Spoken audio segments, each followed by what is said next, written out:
जामिआ जिंदाबाद। हमने भुला दिया है, ये अल्लाह का कुरान है। अल्लाह खुद कहता है कि जब तुम पढ़ते हो मुझसे बात करते हो, तो मुझसे। हम ना पढ़ना गवारा नहीं करते, पढ़ना गवारा नहीं करते हम कुरान। ये हालत हमारी हो गई है आज। दुनिया की वाहिद किताब है जिसके पढ़ने पर नेकी, जिसके देखने पर नेकी। वाकया मशहूर है ना, एक आदमी था, मौत हुई, पढ़ना नहीं जानता था, गांव का सबसे छोटे तबके का आदमी था, सबसे गरीब आदमी था, कोई ध्यान नहीं देता था, घर पे कोई था ही नहीं, सिर्फ एक बेटी थी उसकी, बस बेटी के लिए कमा कर लाता। डेली सुबह उठने के बाद में वजू करके क्या करता, वो कुछ खास कोई अमल रहा होगा, किसी को कुछ पता नहीं। जब उसकी मौत हुई तो कुछ लोगों ने कहा कि अरे फना कलवा मर गया है, ज़रा चलो 2-4 आदमी दफन कर दो। चंदा वंदा करके कफन के लिए पैसे इकट्ठे हुए, कफन ख़रीद करके लाए और समाज के कुछ लोगों ने मिलकर उसका दफन कर दिया। एक दिन के बाद देखा, अरे वाह खुशबू आ रही, फूल उगाए हैं उनके कब्र पर। बड़ा ताज्जुब हुआ लोगों को कि ये कलवा मियाँ, कल्लू मियाँ, जो अलिफ बातासा नहीं जानता था, जो कभी मस्जिद नहीं गया नमाज पढ़ने के लिए, और उसकी हालत ये है कि जनाब खुशबू कब्र से आ रही है और गुलाब के फूल उनके कब्र पर खिल रहे हैं। 2 ही 3 दिन के अंदर अंदर में क्या हुआ होगा? 2-3 दिन के अंदर में तो कोई फूल नहीं लगा सकता है, कुदरत का निज़ाम ही कुछ ऐसा होगा, कोई मिरेकल हो सकता है। बड़े ताज्जुब में हो गए तो लोग, कुछ लोग उनके घर पे गए, घर पे कोई नहीं, टूटा फूटा घर था। उसकी बेटी थी, बेटी से पूछा कि बेटी ये बताओ कि तुम्हारे अब्बा क्या करते थे घर पे, कुछ ख़ास अमल था, जिक्र विक्र करते थे, नमाज पढ़ते थे क्या? हमने तो कभी मस्जिद नहीं देखा उनको आते। उन्होंने कहा कि नहीं, कुछ नहीं करते थे, वो पढ़ना ही नहीं जानते थे, वो अलिफ बातासा तो जानते ही नहीं थे, वो कुरान क्या पढ़ेंगे, कुरान पढ़ने के लिए भी तो थोड़ी मेहनत चाहिए। उन्होंने कहा कि नहीं, कुछ नहीं करते थे। कहा कि कोई ख़ास अमल बताओ, तुम अपने बाबा का क्या हज करके आए कभी, क्या वो कोई अमल बताओ? कहा कि हाँ एक काम करते थे वो। अब मैं उनको डांटती थी उस पर। कहा क्या अमल था वो? क्या अमल ये था कि मेरे घर में देखिए कुरान है रखा हुआ, वो डेली सुबह सवेरे उठते, वज़ू करके मुँह हाथ धोते, वज़ू भी नहीं करना आता था, बस मुँह धोते थे, हाथ धोते थे, मुकम्मल वज़ू भी नहीं होता था उनका। उसके बाद बैठकर कुरान खोलकर उसको पढ़ते। तो बोले कि तुम बोल रहे कि पढ़ना नहीं जानते, तो फिर क्या पढ़ते थे वो? अलिफ बातासा जानते ही नहीं थे, तो फिर पढ़ते कैसे थे वो? कहा वो पढ़ते नहीं थे, वो बोलते थे। वो क्या बोलते थे? सिर्फ ये बोलते थे कि ये मेरे रब का कलाम जो सच्चा है, ये मेरे रब का कलाम है, सच्चा है, ये मेरे रब का कलाम है, सच्चा, बस इतना बोलते थे और कुछ नहीं। तीसरा चौथा कोई वर्ड ही नहीं बोलते थे। देख लीजिए, अल्लाह तबारक व ताला ने सिर्फ ये बोलने से नमाज कभी नहीं पढ़ी उसने, कभी नहीं, रोज़े नहीं रखे उसने, कोई बड़ा अमल नहीं किया उसने। जब उसने नमाज ही नहीं पढ़ी तो अल्लाह के नबी फरमाते मन तरक सलात मुतअम्मिदन फ़क़द कफ़र, जानबूझकर नमाज छोड़ने वाला कुफ्र के दरवाजे तक पहुंच जाता है। पूरी ज़िंदगी नमाज नहीं पढ़कर जन्नत चला जाएगा। अरे नबी बिना नमाज के जन्नत नहीं जा सकता। कोई नबी और रसूल से नमाज माफ़ नहीं है तो ये कल्लू से कैसे माफ़ कर सकता है, ये उससे कैसे माफ़ हो सकता है? लेकिन वही अल्लाह तबारक व ताला को कोई अदा अगर पसंद आ जाए, अल्लाह को कोई चीज़ अच्छी लग जाए, तो कहते हैं ना कि तवाइफ ही क्यों ना हो, रब्बे जुल जलाल उसको भी माफ़ कर देता है। जाओ, I forgive you all sins of your life, ला तसरीब अलैकुमुल यौम, इज़हबू व अंतुम तुलका। उनका ये कहना कि ये मेरे रब का कलाम है, ये मेरे रब का कलाम है, मोहब्बत, अजमत कि मेरे रब का कलाम है, उनकी इस अमल को अल्लाह ने इतना पसंद किया, इतना पसंद किया कि अल्लाह तबारक व ताला ने उनकी बख्शिश करती, उनकी मगफिरत करती और दुनिया वालों को एग्जाम्पल बना दिया। हमारे नौजवानों गाने तो बड़े सुनते हो, अभी गाना आया, हर नौजवानों के मोबाइल में गाना होगा बेशरम रंग, देख लीजिए, हर नौजवानों के मोबाइल में खेसारी लाल की पिक्चर, हर नौजवान के मोबाइल में। नौजवानों, अल्लाह ने ये जवानी दी है आपको बेशरम रंग या पठान के गाने सुनने से आप जन्नत नहीं जा सकते। जिंदगी आपकी बीत रही है, जनवरी अभी आए तो वहां फौरन happy new year, happy new year, खुशियां मनाने लगे। नया साल आया, नया साल नहीं आया, तुम 1 साल और पुराने हो गए हो। सुन लो,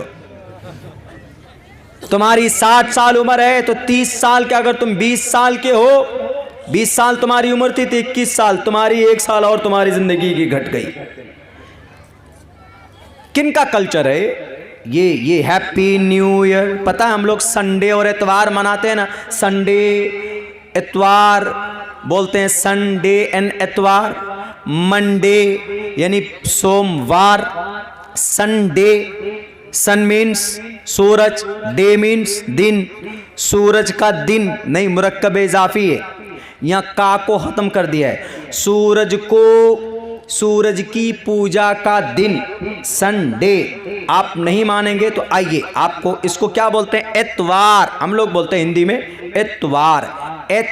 आयत है असल में, आयत मीन्स सूर्य, वार, इतवार, वार मीन्स पूजना। सूरज को पूजने का दिन जो मतलब संडे में है, वही मतलब इतवार का भी है। पता है इस दिन को इसीलिए यूरोपी ने इस दिन को रूमी ने खास किया छुट्टी के लिए। सूरज को पूजने का दिन है। सोमवार का सेम वही मतलब है जो मंडे मतलब चांद को पूजने का दिन। मंडे मून से है, मून डे है असल में, मून मीन्स चांद, मंडे मून डे, चांद को पूजने का दिन। सोमवार, सोम मीन्स का मतलब ही चंद्रमा आता है यानी चांद, और डे सोम आर मीन्स डे यानी चांद को पूजने का दिन। अब जनवरी हम लोग आते ही फौरन हैप्पी न्यू ईयर गाड़ी में लगा देते, बस में लगा देते, 4 व्हीलर है तो आगे पीछे गुब्बारे लगाकर हैप्पी न्यू ईयर। पता है हैप्पी न्यू ईयर किनका कल्चर है? सिर्फ हैप्पी न्यू ईयर याद रहा, बाकी भूल गए। इसको 1907 को रॉयल नेवी अफवाज किनको बोलते हैं? जो समंदर में कश्ती में जिन फौजियों की ड्यूटी होती है उनको नेवी बोलते, नेवी ऑफिसर बोलते। वहां पर उन लोगों को सालों साल ड्यूटी मिलती थी, बोर हो जाते थे वो लोग। इसीलिए वो लोग आपस में मशवरा करते कि यार बोर हो गए हैं समंदर में, पानी देख देख कर, मछली देख देख कर, कुछ नया होना चाहिए। उन्होंने कहा कि अच्छा एक काम करो, नया होने के लिए सबसे बेटर क्या है? कहा कि सबसे बेटर ये, जिस दिन हम दुनिया में आए उससे बेहतर और क्या हो सकता है। तो उन्होंने सबसे पहले शुरुआत की, रॉयल नेवी ने 1907 को हैप्पी बर्थडे मनाते हैं। बर्थडे बच्चों का, बर्थडे का मतलब पैदा होना, BIR birth, date of birth बोलते हैं हम लोग, पैदाइश का डेट। तो हैप्पी बर्थडे उन्होंने सबने अपनी अपनी तारीख याद की कि हम कब पैदा हुए। सब उस जहाज के अंदर में हैप्पी बर्थडे मनाते, शराब पीते। होते होते 5-6 महीने गुजरे कि जनवरी जैसे आया। ये जनवरी असल में ये एक किसी भूत का नाम है जनवरी। ये मैंने किसी तकरीर में उसकी पूरी एनालाइज की है। ये जनवरी किसी आत्मा, किसी भूत या किसी आत्मा के ऊपर किसी देवता को मानकर, वो देवता जिसकी एक दो शक्ल की आत्मा, एक शक्ल उसकी सूरज के तरफ जिधर से सूरज उठता है और दूसरी शक्ल उसकी जिधर सूरज डूबता। कहा जाता है कि जनवरी, ये जैनी जो आत्मा है, ये हमको सुबह की बुराई से, सूरज से जो बुराई निकलती है सूरज के साथ, उससे भी बचाता है। और जिधर गुरूब होता है, गुरूब होते हुए जो बुराई होती है, ये जैनी हमें दोनों से बचाता है। इसीलिए इस जैनी को हमेशा याद किया जाए जाए तो इस जैनी के नाम पर उन्होंने जनवरी रख दी। फरवरी इसी तरह है, वो लंबा समय चाहिए। फरवरी, मार्च, अप्रैल, मई, जून, जुलाई, अगस्त तक, ये सारे जनवरी से लेकर अगस्त तक किसी न किसी बुध के ऊपर उनका नाम रखा गया।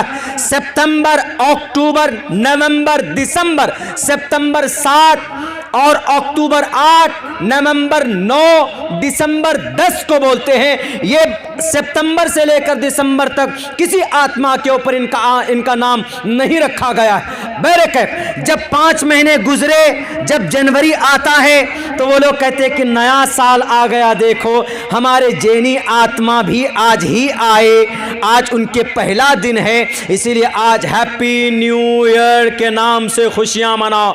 उस दिन तो हद कर दी जनाब, लड़कियां खरीदी जाती, लड़कियों को हायर किया जाता है, और यही कल्चर आज भी हमारे भारत में है। वो लड़की दिल्ली के अंदर जिसकी लाश गाड़ी में इनोवा, पता नहीं इनोवा या बलेनो गाड़ी के वो उसमें किसी लोहे में फंसकर जो 15 से 20 किलोमीटर दूर तक उसकी लाश घसीटते रहे, वो कौन सी रात थी? वो 31 दिसंबर यानी 31 दिसंबर की रात थी। 31 दिसंबर की रात को 12 बजे से अय्याशी शुरू करते हैं ये शराबी लोग, लड़कियों की इज्जत को लूटते हैं पैसों पर खरीद कर, क्योंकि खुशी मनाते हैं कि अगर आज रात 12 बजे से हम खुशियां मनाएंगे तो हमारा पूरा साल सही गुजरेगा। और उसी जुर्म में और उसी फंक्शन में से किसी फंक्शन को अटेंड करके वो लड़के भी अपनी गाड़ियों में नशे की हालत में धुत थे, वो लड़की भी अपनी बाइक से अपनी घर जा रही थी, दोनों का एक्सीडेंट होता है। अगर ये बुराई ना होती तो आज समाज की एक बेटी जिंदा होती, उसकी लाश पूरी दिल्ली की सड़कों में नंगी नहीं घसीटी जाती अगर इस बुरे कल्चर को हमने अपनाया ना होता।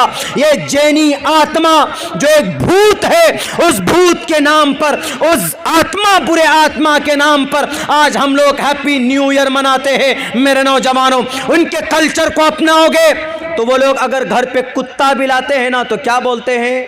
हैप्पी कुत्ता डे। बिल्ली भी लाते हैं, यही कल्चर चल पड़ा था। बिल्ली भी अगर वो लाए खरीद कर, आप देखेंगे उनके यहाँ आज प्रोफेशन, बल्कि एक तरह से कल्चर हो गया है। जो बड़े लोग होते हैं ना, देखेंगे इंजीनियर है, डॉक्टर है, प्रोफेसर है, क्या करेंगे? कुत्ते को ले आएंगे, गोद में बिठा लेंगे, तुम कुछ भी करो। बच्चे को नीचे डाल देते हैं और कुत्ते को गोद में ले लेते हैं। ऐसा कल्चर हो पड़ा है। और देखिए उनका जन्मदिन कैसे मनाते हैं। अगर ख़रीद करके लाएँ तो हैप्पी डॉग डे, हिंदी में तर्जमा कीजिए तो हैप्पी कुत्ता डे, हैप्पी बिल्ली डे। क्या पता कुछ दिन अगर भैंस भी खरीद करके लाएंगे तो कहेंगे हैप्पी भैंस डे, उसका भी कहीं ना कहीं शुरू कर दें। तो जितने भी हैप्पी न्यू ईयर मनाने वाले हैं, आपके घर में, आपके गांव में कुत्ता है तो एक एक कुत्ते के गले में डाल दीजिए और सबको कहिए कि हैप्पी कुत्ता डे, आ जाओ लाइन में, सबको एकदम स्वागत कीजिए। बिल्ली आपके घर में है तो उसको भी खुश कीजिए, इसलिए कि जब रोमन कल्चर को अपनाना है तो पूरी तरीके पर अपनाइए। उनके घर में मेरे ख्याल से अगर चूहा, अगर कुछ होता, चूहा मुसवा होता होगा तो हैप्पी रैट डे, हैप्पी मूसो डे, उसको भी मनाते होंगे वो लोग। जब वो सारे ही वही कल्चर को अपनाना है, फिर अपनाइए बढ़िया करके, खूब एकदम ऐश के साथ में हैप्पी हैप्पी मनाते रहिए पूरी ज़िंदगी हैप्पी। हम लोग हैप्पी मदर्स डे मनाते हैं, happy teachers day, teacher day मनाते हैं, मदर डे मनाते हैं और चिल्ड्रन डे मनाते हैं। इसकी क्या शरई हैसियत है, मैं इस पर भी बात करके, चूँकि हमारी एक लंबी फहरिस्त है, इमाम साहब ने बताया था, बस मैं चूँकि बस थोड़ी देर और रहकर, माइक आपकी इस लायक नहीं है कि तेज़ बोले जाए। अगर आज मैं ज़ोर से बोल लूँगा तो कल भी मुझे बात करनी है। शरई क्या हैसियत है? देखिए, टीचर्स हम लोग स्कूलों में ज़्यादा मनाते हैं, टीचर्स डे मनाते हैं। देश आज़ाद होने के बाद में एक बड़े लीडर आए तो मनाते हैं। टीचर की यकीनन अहमियत है, बल्कि गुरु, उनका क्या नाम है, आर्यन समाज के बानी कौन? आर्यन समाज के बानी कौन है? मैं आपके नॉलेज का अंदाज़ा लेना चाहता हूँ, बहुत मशहूर, पंडित दयानंद सरस्वती जी, आर्या समाज के बानी। उन्होंने किताब लिखी सत्यार्थ प्रकाश। मुस्लिम के खिलाफ है, लेकिन बहुत अच्छी बात लिखी उन्होंने टीचर के ऊपर। टीचर के ऊपर उन्होंने लिखा है साफ लफ्जों में, उन्होंने लिखा है मात्रमान पित्रमान चार्यावान पुरुषो वैदः परशस्ता धार्मिकी विदिति यस्सामास्मगमः। संस्कृत है। टीचर के सम्मान में लिखा है कि टीचर की कुर्बानी के बगैर कोई आगे नहीं जा सकता, लेकिन पर्टिकुलर उसको ज़रूरी समझकर करना, ज़रूरी समझकर उसको ये करना कि नहीं ये करना ही पड़ेगा, नहीं पढ़ेंगे तो गुनाह लिखेगा, इस्लाम में इसकी कोई गुंजाइश नहीं है। अलबत्ता टीचर जिसको उस्ताद बोलते हैं हम लोग, यकीनन उस्ताद के मेहनत के बगैर, उस्ताद की तवज्जो के बगैर कोई इंसान महान नहीं हो सकता, कोई इंसान बड़ा नहीं हो सकता। पुरुषो वैदा का लफ्ज़ इस्तेमाल किया है। देखिए बहुत मौलाना कासिम नानोतवी से बड़ा डिबेट हुआ था, इनको हरिद्वार से दौड़ाए थे तो दिल्ली में सांस लिया था वो, लेकिन बहुत अच्छी बात कही उन्होंने। यहाँ पर मैं एग्री करता हूँ, मैंने उनकी किताब भी पढ़ी है। उन्होंने अपनी किताब के पहले समुल्लास में लिखा है मात्रमान पित्रमान चार्यवान पुरुषो वैदः। मात्रमान पित्रमान, माँ पिता, इन दोनों की मेहनत अलग कीजिए। उनके बाद मात्रमान पित्रमान चार्यवान टीचर के लिए इस्तेमाल किया। चार्यवान, टीचर ना हो तो बच्चा निखर कर सामने आ ही नहीं सकता है, आ ही नहीं सकता है। टीचर ना हो, मदरसे का हो, मकतब का हो, स्कूल का हो, लेकिन इस टीचर को टीचर्स डे जरूरी समझकर मनाना, दिस इज कंपल्सरी। हमारे इस्लाम में इसकी गुंजाइश नहीं है। अलबत्ता भारत की तहजीब एक संस्कृति है, एक संवैधानिक एक उपाय है। अगर कोई मनाता है उस्ताद की फजीलत को बयान करने के लिए, बहुत अच्छी बात। इसी तरीके पर हम लोग मदर्स डे मनाते, मदर्स डे यानी माँ के लिए ख़ास दिन मनाते। मैं इस टॉपिक के ऊपर हमने बात की है, बहुत अच्छी तरीके से मैंने एक्सप्लेन किया। हमने कहा कि सिर्फ 365 दिन में एक दिन मदर डे मना लेने से आप कामयाब नहीं हो जाएंगे। मदर्स डे यानी माँ की अहमियत के ऊपर आप बात करते, माँ की कुर्बानी पर आप बात करते। सिर्फ 365 दिन में एक दिन खड़े होकर माइक में माँ की खूब तारीफें करते रहो। अमली एतबार से माँ को झोपड़पट्टी में डाल दो और तुम ऐश की जिंदगी गुजारो, और तुम जॉब करो दिल्ली में, माँ को डाल दो ओल्ड एज होम में। ये माँ के साथ अपमान है। माँ को गालियां दो, माँ के सर पर डंडे बरसाओ और तुम माइक पर मदर्स डे के ऊपर लंबी लंबी तकरीरें करो। हमने कहा कि क़यामत तक माँ के हक हुकूक को कोई माए का लाल पूरा नहीं कर सकता। अल्लाह के नबी का फरमान है, अगर माँ को कोई बेटा कोई बेटा अगर सर पर रखकर अगर उसको जन्नत मस्जिद हरम के हरमैन शरीफैन के तवाफ कराए, मक्कतुल मुकर्रमा के, काबतुल्लाह के, बल्कि पूरी जिंदगी कंधे पर बिठाकर उसको घूमता रहे, तो सिर्फ उस दर्द का हक अदा नहीं कर सकता जो दर्द माँ ने उस बेटे को पैदा करते समय में बर्दाश्त किया है, उस माँ का हक अदा नहीं हो सकता। तो तुम लोग मदर्स डे मनाकर सिर्फ 365 दिन में 5 घंटे का प्रोग्राम करके माँ के लिए तुम उनको सम्मान देना चाहते हो। उनका सही सम्मान जब है जब तुम उनके कहने पर कि उठो तो उठो, बैठो तो बैठो। बीवी के कहने पर बीवी को गाड़ी पे, एयर कंडीशन गाड़ी पर बिठाकर शॉपिंग करा करके लाते हो। बीवियों के लिए तो जनाब कपड़े बेहतर से बेहतर आप शॉपिंग करते हो, लेकिन ठंडी के मौसम में माँ के लिए एक गर्म चादर भी खरीद कर कभी नहीं लाते। लात मारता हूं ऐसे मदर डे को, लात मारता हूं ऐसे तहजीब और कल्चर को।